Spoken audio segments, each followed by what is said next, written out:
Welcome back, everyone, to Behind Arc Basketball. With the NBA draft approaching this week, I'm going to talk about my final NBA mock draft first round predictions for picks number 21 through 30. This video is part 3 of a 3-part video. So after watching my third video of picks number 21 through 30, make sure to go on over to my first video with picks number 1 through 10 and my second video with picks number 11 through 20. I'll put the links to the 2 other videos down in the description below.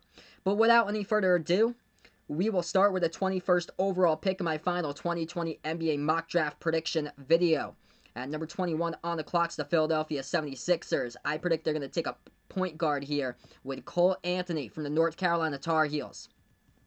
Anthony's draft stock was largely affected this past season due to his knee injury where he missed 9 games and also North Carolina's poor performance, which they only posted a record of 14-19 overall. Anthony, however, had a couple big games scoring for the Tar Heels in the high 20s, also one 30-point game, which was his best one in the Tar Heels uniform in the season opener versus Notre Dame, where he scored 34 points, 11 rebounds, and 5 assists. Towards the end of the season, however, Anthony did happen to struggle with consistency as he had a hard time hitting shots. He only went 9 for 34 from the floor shooting during his final 3 games for the Tar Heels. He's going to have to need to step up and improve his 3-point game as he only shot the ball at 34.8% his freshman season for UNC. He did, however, have flashes as a knockdown 3-ball shooter during a 2-game span where he went a combined 11 for 16 from 3-point range against Syracuse and Wake Forest. Cole Anthony is an athletic guard. He is aggressive, hungry, and plays with a ton of confidence. Behind Ben Simmons in the lineup, the Sixers really need some backup point guard help as Shake Milton struggled during the NBA restart and Raul Neto just hasn't been the answer off the bench. Philadelphia is in desperate need of perimeter threats as well, which the Sixers let go of Trey Burke, and then Burke signed with the Dallas Mavericks right before the NBA restart and was able to produce, shooting the ball at 43% from the perimeter and averaging over 12 points per game for Dallas in the restart. During the 2020 NBA playoffs, the Sixers finished in last out of all 16 playoff teams, averaging a low 26.4% from three-point range. Bringing in Cole Anthony, who has the potential here to improve his 3-point game and deliver making jump shots, will be beneficial towards the future of the Philadelphia 76ers, which they happen to lack of firepower from the outside. I predict here Cole Anthony will land a Philly at number 21. Now at number 22, the Denver Nuggets on the clock. I predict they're going to take a perimeter threat here. Sharpshooter Desmond Bane, shooting guard from the TCU Horned Frogs. So Bane played 4 seasons for TCU. He averaged 16.6 points per game, 6.3 rebounds per game, and 1.5 steals per game this past season, while shooting the ball over 44% from the perimeter. He's a fantastic 3-point shooter. He carried TCU throughout the entire season. During the last 5 games of last season, Bane got red hot from the perimeter. He went 20 for 34. That is a 3-point percentage over 58% from downtown. He is underrated as well on the defensive end of the ball, and he can get into passing lanes, and he can force turnovers as well.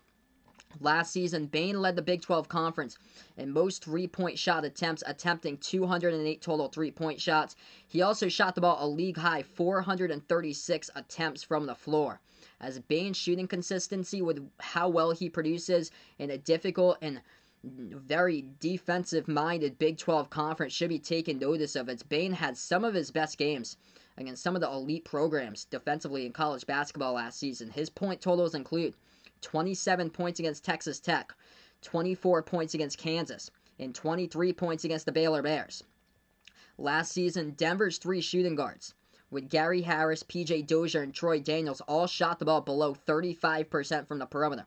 Denver finished 26th in the NBA last season in 3-point shooting attempts. Landing Desmond Bane in the draft would give the Nuggets a much-needed, consistent perimeter sharpshooting threat that should be able to knock down outside shots. I like Desmond Bane going over to the Nuggets at number 22. Now at number 23. As we'll still stick with a guard here, the Utah Jazz on the clock. That's where I predict they're going to go for point guard Theo Maladon at 23. Maladon's 19 years old.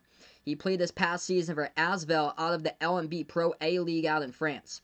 He averaged 7.4 points per game, 3.1 assists per game, shot the ball over 45% from the floor as he played professionally in the international scene. He's a young player who happens right now to struggle with finding consistency, but he should be able to continue to make large steps forward throughout his entire career. As Maladon's got great size for a 6'5 point guard. He can happen to defend opponents as well in multiple positions. And he also played before with the French national team and has ties to the Utah Jazz by training with Rudy Gobert. So Utah here, they have a lot of ball handlers already in their roster, so picking Maladon, it's going to be more of a developmental pick, I feel like, towards the future for Theo Maladon with Utah. Mike Conley does happen to become a free agent in the 2021 offseason at the age of 33. At 6'5", Maladon would be a taller backcourt option in the future, playing alongside Donovan Mitchell. And there's just so much potential here for the future for Maladon to grow, considering that he's just 19 years old. I like him to go over to the Utah Jazz. Now at number 24, the Milwaukee Bucks on the clock here. Another point guard off the charts. This one I predict will be point guard Malachi Flynn going to Milwaukee. Flynn is undersized, he's 6'1", but he has made strides throughout his college career to improve in all statistical categories, as he did that in his third season of college ball. He was named the 2020 Mountain West Player of the Year. He was also named the Mountain West Defensive Player of the Year, as well as Malachi Flynn. He does all the little things to just boost up your team. He is a great ball handler. He is a playmaker. He has potential as well to be a lockdown defender despite his 6'1" size. He averaged this past season 17.6 points per game, 5.1 assists per game, and just under 2 steals per game, while shooting a solid 85.7% from the free throw line and just over 37% from the perimeter. What's good about Malachi Flynn is that he doesn't make too many mistakes. He has a high basketball IQ. He makes great decisions when assisting over to his teammates, and he also isn't afraid to take the tough shots to help out his team. The Bucks are weak at the point guard position. That's due to Eric Bledsoe having his worst season scoring since the 2012-13 season, where he only averaged 14.9 points per game this past season. Malachi Flynn, he's a tough player. He can knock down shots. The Bucks here will need to develop consistent scoring options, as Milwaukee just has had trouble finding scoring consistency from their guards this past season, and that's where I like Malachi Flynn to help him out. I got Malachi Flynn here at number 24 going over to Milwaukee. Now at number 25 in the draft, the Oklahoma City Thunder on the clock. That's where I predict they're going to take a guard first, a point guard from Stanford with Tyrell Terry. So with Chris Paul being subject to trade rumors now, and also Dennis Schroeder being traded over to the Lakers, the Thunder looking thin at the guard position, and they could very well go towards picking up a scoring point guard here, which I have Tyrell Terry at. I predict that the Thunder is going to pick him, and Tyrell Terry here had a fantastic freshman season for Stanford. He averaged over 14 points per game, over 3 assists per game, and 1.4 steals per game, while connecting on over 40% of his three-point shots. Terry's best trait is being a knockdown shooter, as he showcased that. His best skills last season, hitting 7 out of 11 three-point shots for a career-high 27 points against Utah. The Thunder were a top 10 defense last season, but they were only 21st in the NBA and scoring 27th in the NBA in three-point shots made. Those two categories here, I feel like Tyrell Terry can come in and help improve for the Thunder. They're in desperate need of guards on their roster. I like Tyrell Terry at number 25 for OKC. Now at number 26 on the clock happens to be the Boston Celtics, as I think that there's a good possibility here that the Celtics will either trade the 26th or the 30th pick. But if they do stick to all 3 of their first-round picks here, I have Boston going for Leandro Bomaro here at number 26, who Bomaro happens to be from Argentina. He played last season for FC Barcelona B, second club out of Spain, as he plays the shooting guard position. Bomaro turned 20 years old in September. He averaged 14.9 points per game, 3.6 assists per game, and just under 2 steals per game last season internationally. He's got great size as a guard at 6'8". He can play the point guard position as well, so he's got versatility to him. And he's also got a great feel for the game. Fantastic ball handling skills, great in transition, as well as being a scrappy defender. Gets into the passing lane to create turnovers. And the area, though, however, for improvement for Bomaro is his shooting, as he only shot about 30% from three-point range in his career overseas. He was also a low 68% at the free throw line, so that's why he's going to have to improve his game there. But the Celtics still searching for some point guard depth who can help out from the bench behind Kemba Walker. Tremont Waters got limited time last season at the point guard position at the end of blowout games. I think that the Celtics could possibly take a chance here at an international prospect like Bomaro due to his versatility on the wing, and he's also an aggressive defender. Could be worth the stash here at number 26 for the Celtics. The hope here for Boston is that he can be developed in the future to be part of the future franchise here for Boston, as I got Bomaro at number 26. Now at 27, the New York Knicks on the clock, second pick for them. I predict that they're going to go big here with Isaiah Stewart, power forward from the Washington Huskies. As Stewart had a fantastic freshman season at Washington, despite his team's 15-17 record. He averaged 17 points per game, 8.8 rebounds per game, and over 2 blocks per game while shooting the ball at 57% from the floor and over 77% from the free throw line. That's not too bad for his first season for college basketball. Stewart ranked top 5 in the Pac-12 conference of rebounds, blocks, and shooting percentage. He tallied in 14 double-doubles. He had a career-high 19 rebounds along with 25 points against the best team in the conference, the Oregon Ducks, last season. And Stewart ended his college career out with a bang by delivering a career-high 29-point performance along with 12 rebounds, going 10 for 11 at the free throw line against Arizona. Stewart is viewed by scouts as big, strong, powerful, with a 7'4" wingspan. He plays with great intensity. He does the majority of his work inside the low post. He is a grinder fighter when it comes to battling for the rebounds on the glass. He's just going to need to improve his three-point shot to translate over to the NBA, as he shot the ball just about 25% from three-point range this past season. But Stewart, he's got a strong motor. He is physical, plays with toughness. I predict here that the New York Knicks going to take a point guard first at number 8. And then at number 27 here with this pick in the draft, I predict that they're going to go big here for this pick with Isaiah Stewart. The Knicks were 29th last season in scoring, 28th in two-point shooting percentage. The Knicks basically just need any type of player here that can come in right from the start and make an impact and turn around this franchise. Isaiah Stewart, I feel like, would be a great addition to the team here for the New York Knicks with his physicality that he can help out for New York. I like him going to the Knicks at number 27. Now at number 28, back on the clock happens to be the Oklahoma City Thunder. Thin on guards once again. I predict that they're going to pick another point guard here, Cassius Winston from the Michigan State Spartans.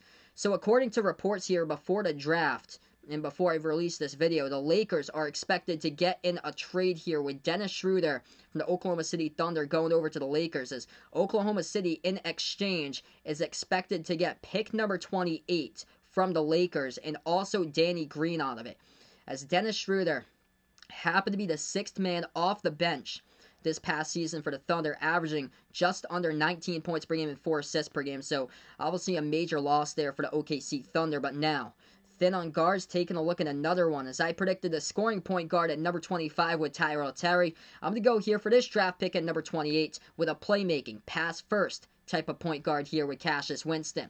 Even though he's undersized, 6'1", and one of the oldest players here in this draft at age 22, Cassius Winston had an incredible career at Michigan State.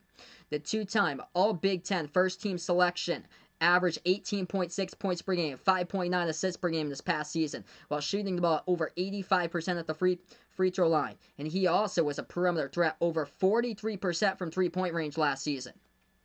Winston improved his perimeter game from his junior season over to his senior season, junior year. He shot the ball just over 39% from the floor to over 43% this past season.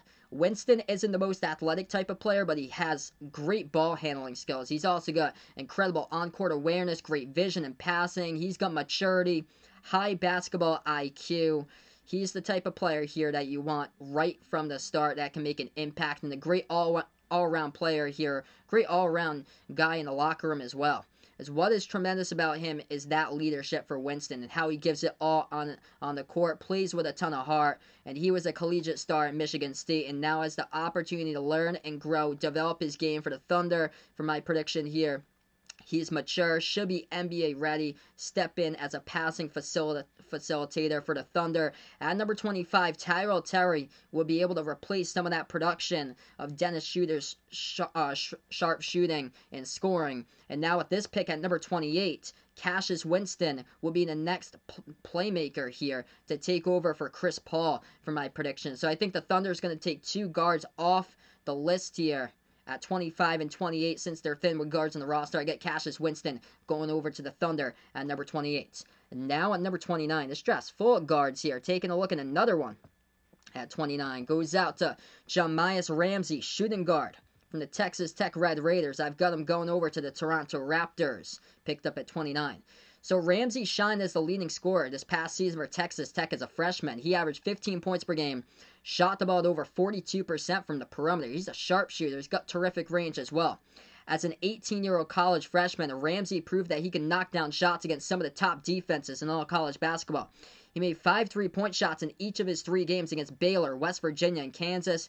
His free throw shooting percentage, that's going to be a work in progress since he only shot the ball at a very low 64.1% at the free throw line, but he has a ton to offer here in the NBA offensively, as well as being a solid defender as well when he's engaged defensively. And now at the age of 19, Ramsey has a ton of potential out in his future. The Raptors has 6 solid contributors that played a role this season on the roster with Pascal Siakam, Kyle Lowry, Fred VanVleet, OG Anunoby, Norman Powell, and Serge Ibaka being the 6th man on the roster. Besides Marc Gasol and the 6 players that I just mentioned, the rest of the Raptors roster happens to be developing and could use another developing player that could improve throughout the course of his career. Toronto could very well use some more help with their second unit in scoring as well, as Ramsey should be able to come in to help out for the Raptors as he had a couple big scoring games, 26 points against Kansas, 20 points against Baylor during his college career. That's 2 of the top elite college basketball defenses this season. Now it's going to have to be developed over for the Toronto Raptors, I predict here, at number 29. And now the final pick in the first round. Out at number 30, the Boston Celtics on the clock. And that's where I predict they're going to go big for this one. They're going to take Xavier Tillman, power forward from Michigan State. The Big Ten Defensive Player of the Year, Xavier Tillman, had a terrific junior season for the Spartans. He averaged a double-double, 13.7 points per game, 10.3 rebounds per game. He had 10 or more rebounds in 20 of his games last season. He was also one of the top passing bigs in this draft as well, as he averaged over 3 assists per game last season while playing along with a true point guard on the roster for Michigan State with Cassius Winston. Tillman basically does the majority of his production inside, where he made about 55% of his shots. He averaged over 2 blocks per game last season as well. His areas for improvement will happen to be his free throw shooting and his 3-point shooting, but inside the post, Xavier Tillman here, he is an absolute beast inside the post. As he's a tremendous defender as well, great rebounder, and he is explosive. He can also guard at the 4 or the 5 spot while being a playmaker here. He's mature, works hard, great finisher at the rim. One of these examples was from this past season is that Tillman, he is a closer. He can make game-winning plays, and that example happened to be last season where Michigan State blew a 20-point lead against Illinois, and then at the end, Michigan State was down by 1 point with 7 seconds remaining. Xavier Tillman trailed Cassius Winston from behind as Winston missed the layup, and then Tillman came in from behind and threw a putback jam to win the game. The Celtics' hole from last season was a veteran big on the roster, which they're going to have to pick up one in free agency here. But for the NBA draft, I think the Celtics will need to develop a big man for the future as well. Somebody like Xavier Tillman here I got for my prediction here. Versatile defender like Tillman that could help the Celtics and build depth here on the roster. That's where I like Xavier Tillman as the last pick of the first round. So that's a wrap here. My final predictions to my 2020 NBA mock draft video with picks number 21 through 30. Make sure to check out my first and second videos with picks number 1 through 10 and picks number 11 through 20 as well. I'll put the links to those 2 videos down in the description below.